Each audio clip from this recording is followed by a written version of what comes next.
Hey, good morning, everybody. It's Mike, and thanks for jumping on here with me this morning. This week, I want to share a few tips with you that I've learned over the years that make everything so much smoother, so much better and easier. And our customers' experience will be so much better with just a few tips. So here we go, Mike, and this is the biggie. I'm going to start with the biggie. We're not going to count down to it. I'm going to lead with the big one. Number one, quit scheduling closings for the last couple of days each month. Oh my gosh. It makes it so stressful on everybody involved in the transaction. And here's a couple of reasons why. Now look, I get why you do it. I get it. Well, Mike, the interest adjustment, my clients want to close at the end of the month so they can skip a month on their payments. Well, first of all, nobody's skipping anything, okay? You pay for every single day you own the house. Now, when you pay it, you might say, well, but if they close on April the 28th, which is a nightmare, then they don't have to make a payment till the first day of the next month. So that would be May. They wouldn't have to make a payment until June 1st. And I say this to you, well, they're still paying for the same number of days. So when they go to sell that house, they're going to have to catch up on that little 30-day period there. But it ain't worth it. It ain't worth it. And here's why. Where's the stress come from in a real estate transaction? You tell me, where's the stress come from? Is it in finding the house? I contend it's not. I contend that's like Christmas for adults. The fun part for the customers is browsing for homes. They like looking at homes. They like browsing online at homes. They enjoy the process. It's kind of fun. Even if there's some frustration involved in there, that's not where the stress comes from. The stress comes from the damn mortgage. And I don't want to hear about how great your mortgage originator is, because they're not going to be able to control a lot of things. They're not going to be able to control staffing issues. Have you ever thought about this? Everybody wants to close the end of the month. Okay, but mortgage companies can't hire people just to work the last week of the month.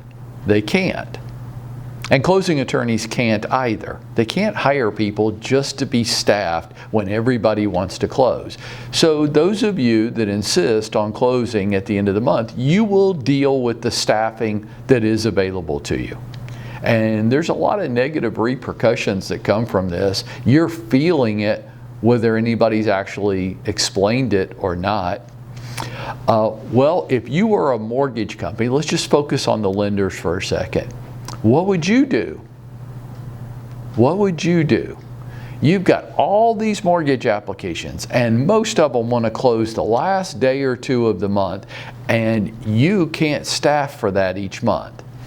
Now, you're not going to go out there and say that to people. You're going to tell them just the opposite, because everybody lies and misrepresents and exaggerates these days, right? To try to capture business. But that's what you do.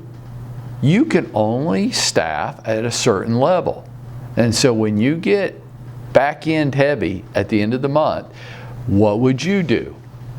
My contention is you would do the same thing that mortgage companies do. You would process the loans that you thought were most likely to be, you could close. And that would be the ones with less trouble, less problems. And the others, you're going to need an extension. We're working on it. Now look, they got all their talking points down right by now, right? They say all the right things to you. Oh, we're doing everything we can. Meanwhile, they find those trouble loans, the ones where, you know, there's a few dings and scratches, the customer's just not perfect, haven't been on the job for 20 years with 800 plus FICO scores and 20+% down. Those are the ones that get closed. When you run out of staffing hours, the ones that have dings and scratches, they get put on the bottom of the pile. And we'll get to those when we can. You're going to need an extension. And your customers, and you, right, because you were kind of counting on that closing, and your customers, maybe they gave notice to their apartment. They got to move out. Maybe they have a house that they were selling and they have to move out. And now the lender's telling them, no, I need another 10 to 14 days. Why? Well, here's what they're not saying. Well, because your damn realtor wouldn't stand up to you and explain why you don't want to close on Friday, April the 28th. So now you're in the pile of problem loans that require a lot of labor. We'll get you, but it takes more time and effort. So you need a 2-week extension as we try to work this out.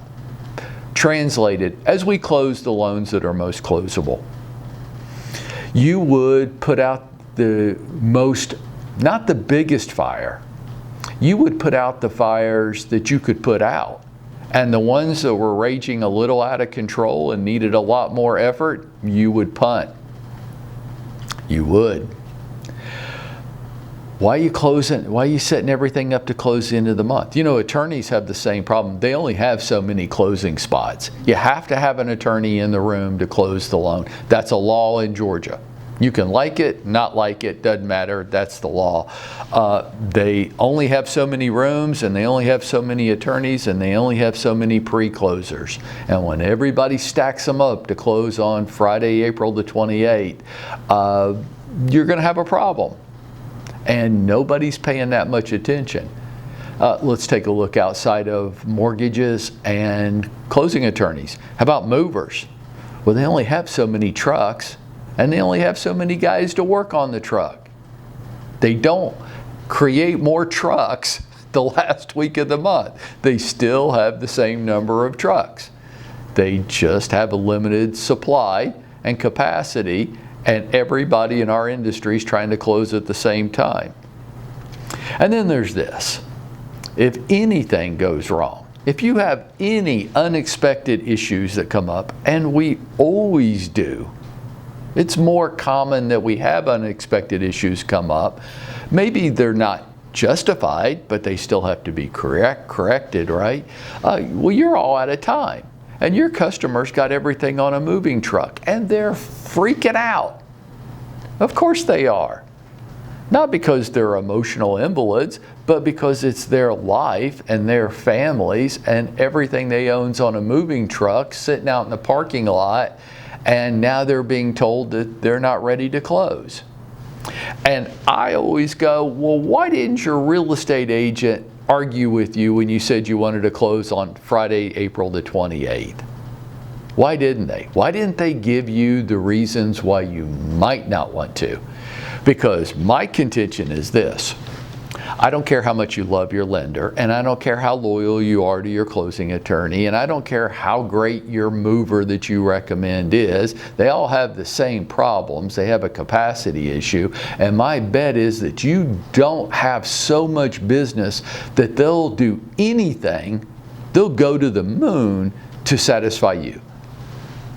They might want to, they might try to the extent that they can, but they still have a maximum capacity issue, and we're back end heavy at the end of the month. They might want to help you, they just can't. But you know what? Let's take this week. This week is going to be what? Friday, May the 5th. I just can't think of a better day to close than, well, yeah, I can. How about Thursday, May the 4th, so that we're not stacked up against a 5 p.m. Friday deadline? How about Thursday, May the 4th?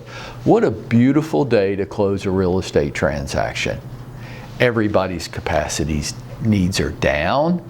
You've got availability. You've got people that are available to pay attention to your issues and your problems. I bet your movers are available. I bet the closing attorney has, what time would you like to come in and close? I think all of this requires us maybe argue with the customer isn't the best way to say it. Maybe just be a trusted advisor. Maybe that's our role. To be a trusted advisor and to say, yeah, no, I get the interest adjustment and you like that skipping a month on your payment routine, but can I tell you the 3 or 4 reasons why you might not want to do this?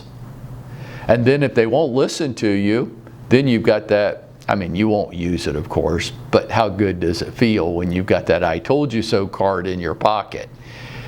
Folks, the role of the modern agent is to be a trusted advisor, not just go along with any crazy shit stuff our customers dream up, but to actually sit with them and explain why they might not want to do that and why there might be a better way of going about it. Because I am tired of reading about how closing a real estate transaction is at the top of the stress chart, ranking up there with death of a spouse. I think that is crazy and totally unacceptable, but then we're asking for it. We're making up the rules to make it about as hard and stressful as we possibly can.